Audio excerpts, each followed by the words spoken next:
If you walked into a salon where mirrors were banned, no shiny earrings, no makeup compacts, no phone cameras, not even reflective sunglasses, would you sit down and make your hair, or would you walk away in confusion?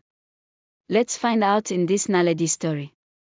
But before we dive in, my amazing viewers, please take a moment to subscribe to this channel. If you love African tales filled with mystery, culture, suspense, and deep lessons, then you're in the right place. Click the notification bell so you don't miss any of our rich and unforgettable stories. And if you're a returning viewer, welcome back. I truly appreciate your support. Now, let's begin. Naledi owns a salon in the heart of Emnandi. Naledi was not just any ordinary hairdresser. Her fingers were a wonder. She had what people in Emnandi called magic hands. Whether it was braids, cornrows, Ghana weaving, or the most complex styles you could imagine, Naledi would finish them faster than anyone had ever seen. She could complete an intricate full head of braids in under 1 hour. Yes, you heard me right. What would take a whole day or even 2 in other salons, Naledi would do with precision and speed in less than 60 minutes. And the result? Neat, beautiful, tight, and long-lasting. People would say, Naledi's hands move faster than the wind, and others would reply, her fingers are like needles sewing a cloth sent from the heavens. It didn't take long before women from nearby towns like Lubanzi, Nkutu, and Kunu began making long trips to Emnandi just to have Naledi braid their hair. Her salon was always full. From morning till night, she never lacked customers. But despite all the praise and excitement around her salon, there was one thing that made people scratch their heads in confusion. Naledi had one strict rule. A rule she never broke. A rule no customer could escape. No mirrors allowed. As strange as it sounds, Naledi did not allow any form of reflection inside her salon. No mirrors on the walls, no mirrors in customer bags, no phone screens turned on, no compact powder cases, no shiny jewelry, not even glasses with tinted lenses. At the door of her salon, she had a sign painted in bold red. Crossmark: no mirrors. No reflections. No exceptions. Crossmark. And if that wasn't enough, her assistant, a quiet woman named Ayanda, would check every bag before customers entered. She would unzip handbags, check purses, and even ask customers to remove items from their pockets. Some thought it was just a personal quirk. Others believed it was a religious thing. But nobody dared to question it too much. After all, as long as you got your hair done fast, clean, and beautifully, who cared about mirrors? After all, they would say, we can always check our hair when we get home. But still, deep in the hearts of many customers, the question remained. Why doesn't Naledi allow mirrors in her salon? What is she hiding? One quiet afternoon, a new customer arrived in Emnandi. Her name was Laroto.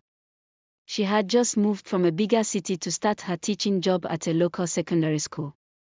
Tall, elegant, and full of life, Laroto was known for her love of style and beauty. She had heard people in town talking about Naledi the fast braider, and since she was preparing for the school's welcome ceremony, she decided to visit the salon. When she got to Naledi's salon, the place was just as she'd heard, full of women chatting, children running around, and the sound of combs scraping through thick hair. Ayanda welcomed her at the entrance. Hello, please, before you go in, we have one rule here. No mirrors or reflective objects. Do you have anything like that in your bag? Laroto, surprised, laughed softly. No mirrors. In a hair salon. That's new. Ayanda smiled politely. It's a policy. Please, allow me to check your bag. Laroto opened her handbag, no mirrors inside. Satisfied, Ayanda allowed her to enter. But what no one noticed was that Laroto had a small compact mirror tucked into the side pocket of her jeans. She sat down and waited for her turn. When Naledi called her, she sat with excitement. Hi, I want to do medium-sized Ghana weaving going all the way back. Like this, she said, pulling out her compact mirror to show Naledi a picture she had saved on her phone. The moment Naledi saw the mirror, everything stopped. Her hands froze. Her expression turned from calm to furious. The entire salon went silent. Naledi screamed, "Who told you to bring a mirror into my salon? Didn't you read the sign? Didn't Ayanda check your bag?" Laroto, shocked, stood up quickly. "I didn't know. I'm really sorry. I forgot I had it in my pocket. I didn't mean any harm." Naledi's eyes were wide with fear, not anger. She looked like someone who had just seen a ghost. "Throw it away," she said in a trembling voice. "Throw it away now." Laroto ran outside and threw the mirror into the nearby bush. She returned quietly, and after a few tense minutes, Naledi calmed down and continued her walk. Within 40 minutes, Laroto's hair was complete. The style was perfect. Not one braid out of place. As she left the salon, she kept looking back. What just happened? Why did Naledi react that way to a simple mirror? Laroto couldn't stop thinking about what she had witnessed, the fear in Naledi's eyes, the sharpness of her voice, and the way the air in the salon seemed to change the moment that tiny mirror appeared. She shared her experience with a few neighbors, but they simply shrugged it off. "That's just Naledi for you," one woman said. "She doesn't like mirrors. But her hands are blessed." Another added, "As long as the hair is neat, fast, and lasts long, I don't care if she tells me to wear socks on my head." But Laroto wasn't satisfied. Something about the situation just didn't sit well with her. Not far from Emnandi, in a small nearby town called Vumoni, a new face arrived. Her name was Tandai. Tandai was a bold, curious young woman with sharp eyes and a mind that questioned everything. She had come to Emnandi on a short visit to stay with her cousin for a few weeks. Tandai loved braids and twists. Her hair was her crown, and she wore it proudly. On her third day in Emnandi, she overheard two women talking at the market. "Have you done your hair at Naledi's place?" one asked. "Of course. Who hasn't? She's fast like lightning," the other replied. "But I don't understand that mirror rule. SSSHH. Don't talk too much. Just obey and go." That piqued Tandai's interest immediately. "What kind of salon bans mirrors?" she asked aloud. The two women looked at her, surprised. "You must be new here." They didn't explain much, so Tandai decided to find out for herself. The next morning, she made her way to Naledi's salon. At the entrance, Ayanda greeted her with a smile. "Welcome. Before you enter, please be informed that mirrors and reflective items are not allowed." Tandai blinked. "Seriously? No mirrors? How will I see what you're doing to my hair?" Ayanda gave the same polite smile. "That's our rule, please." Tandai narrowed her eyes. "I'm sorry, but I can't do my hair here if I can't check it. I like to follow the process." And just like that, she turned around and walked away. That night, Tandai asked her cousin more questions. "Why does everyone act like that mirror rule is normal?" Her cousin shrugged. "Naledi has always been that way. From the very beginning. She tells people it's for their own safety." "But what kind of danger does a mirror bring?" Tandai pressed. Her cousin didn't have answers. But Tandai had made up her mind. She had to find out. The next day, Tandai returned to the salon. This time, her tone was softer. "I'm sorry for yesterday," she said to Ayanda. "I was just surprised by the rule. I promise I won't break it. Please, I want to braid my hair." Ayanda nodded and allowed her inside. Naledi welcomed her warmly. Her demeanor was calm and professional. "What style do you want?" "Cornrows," Tandai replied. "Straight back?" Medium size. Naledi nodded and began to walk. As Naledi's hands moved, Tandai couldn't help but stare. Her fingers were like dancing spiders. Fast. Focused. Precise. No mistakes. No second attempts. Each braid was tight and even. How do you braid so fast? Tandai finally asked. Naledi paused for a second, then smiled tightly. It's just a gift. I've had it since I was a child. She didn't ask further. She simply washed. When Naledi was done, the result was flawless. Tandai stood up and touched her hair. It's beautiful. Thank you. Naledi smiled. You're welcome. Come again. Tandai walked out of the salon, but this time, her curiosity had grown into something deeper. She didn't just want to know why mirrors were banned. She wanted to know what power was hiding behind Naledi's fingers. That night, Tandai sat on her cousin's veranda, deep in thought. Suddenly, her cousin came out holding a calabash of warm tea. You're still thinking about that salon, aren't you? Tandai nodded. There's more going on there. I'm going to find out what. Her cousin warned, some things are better left alone. But Tandai smiled faintly. Not this one. She remembered an old spiritual healer named Mama Sesi, known for seeing things that others couldn't. If anyone can help me understand Naledi, she whispered, it's Mama Sesi. And with that decision, Tandai's quiet visit to Emnandi took a sharp turn. When morning came, Tandai visited a nearby village of Vumoni to see Mama Sesi, an old, respected spiritual healer. They said she could read dreams like books, speak to trees, and call out the secrets buried in people's hearts. Tandai sat down and explained everything, the Nomiraru, Naledi's lightning speed, and the terror in her eyes when she saw the compact mirror. When she was done, the old woman went silent for a long time. Then she began to speak. Naledi is not just fast. She is bound, Mama Sesi said. She carries a spirit that does the braiding with her hands. A spirit she never invited.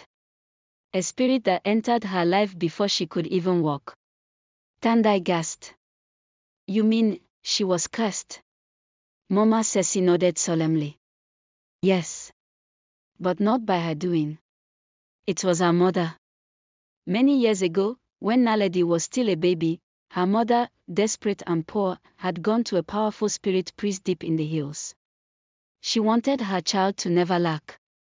She wanted her daughter to grow up successful, admired, and blessed. The spirit priest told her that he could give her exactly that, but at a cost. Your daughter will have speed and skill. People will call her hands a miracle. But in return, the spirit will control her talent.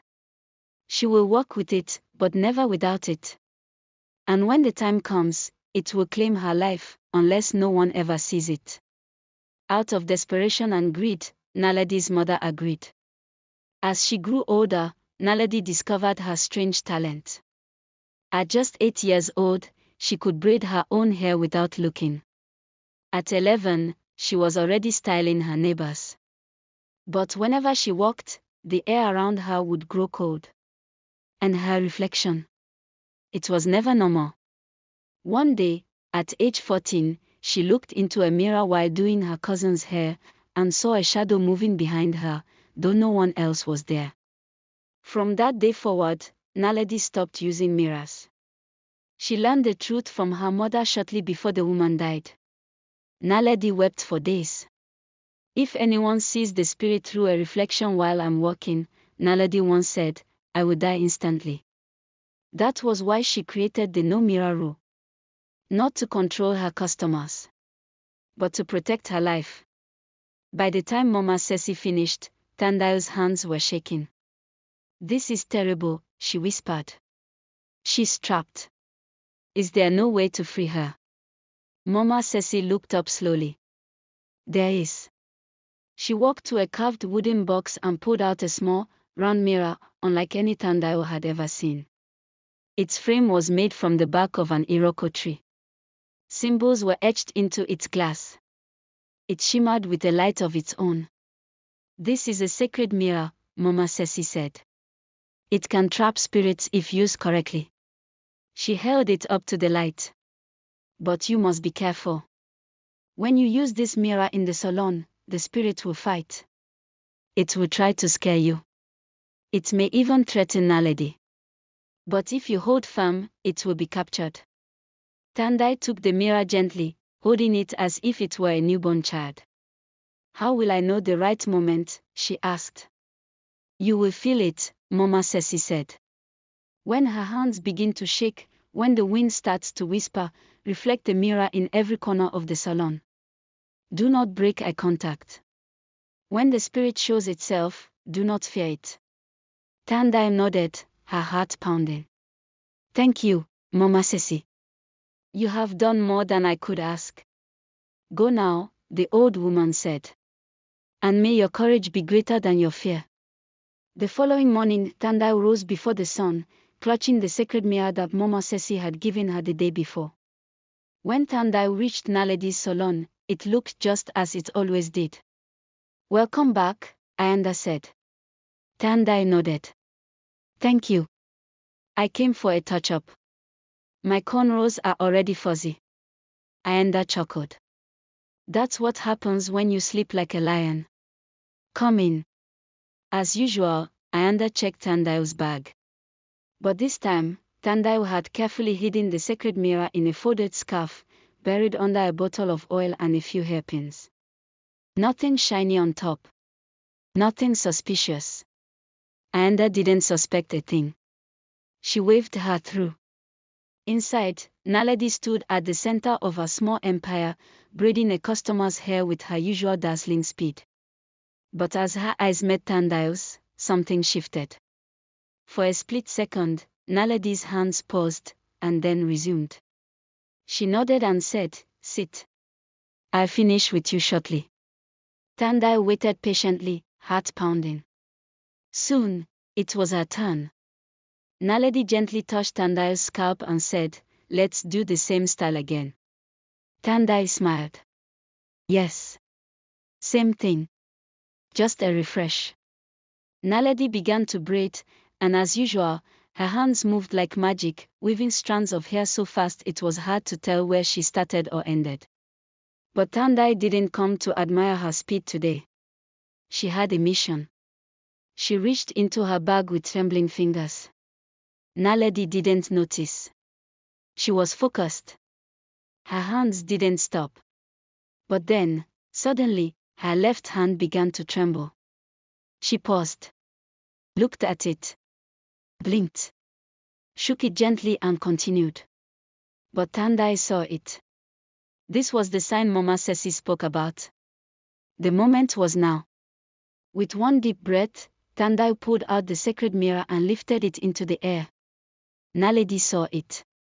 Her eyes widened with terror. "No. What are you doing?" she screamed. "Trust me, Naledi." Tandai shouted. "This is your only chance." The air turned ice cold. A gust of wind blew through the salon though all the windows were closed. The lights flickered. And then, from behind Naledi's shoulders, a dark shadow began to rise. It twisted and curled like smoke.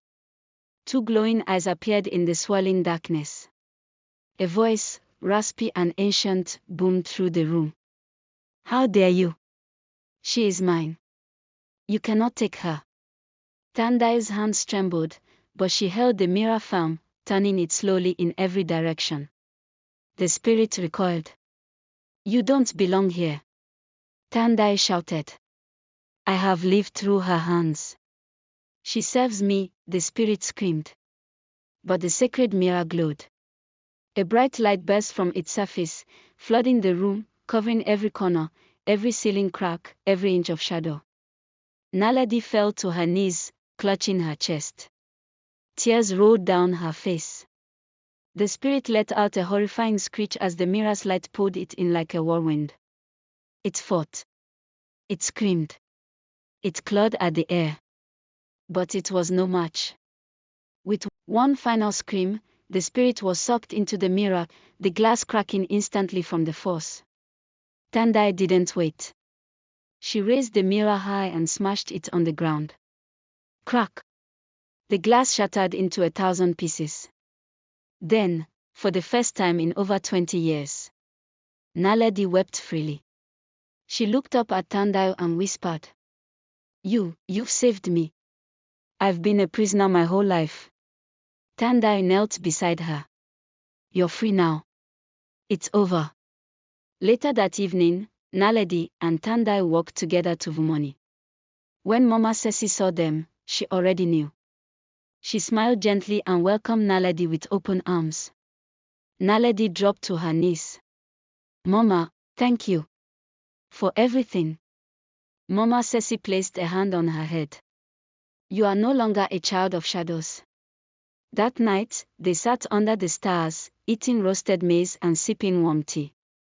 Naledi, for the first time, laughed, not the salon laugh she used with customers, but a real, deep, belly laugh from a heart that had been set free.